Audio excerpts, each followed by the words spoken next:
घेतलेलं आहे। हे आतून नीट बघायचं, कुठं कीड वगैरे लागलेली म्हणजे आपल्याला समजते व्यवस्थित। असं आधी सगळं सोलून घ्यायचं। आता हे मॅश करून घेऊया आपण। इथे मी लसणाच्या पाकळ्या मगाशी मी सांगायला विसरले, लसणाच्या पाकळी आणि मिरच्या आता ठेचून घेणार आहे आणि त्याचा खरडा करून आपल्याला फोडणीत घालायचा।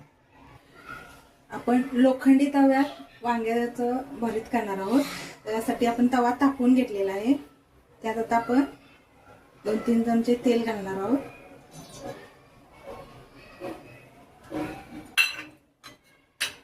तेल तापलं की आपल्याला शेंगदाणे त्यात तळून घ्यायचे आहेत। आता शेंगदाणे आपण तळून घेतलेले आहेत, ते आता वाटीत काढूया परत।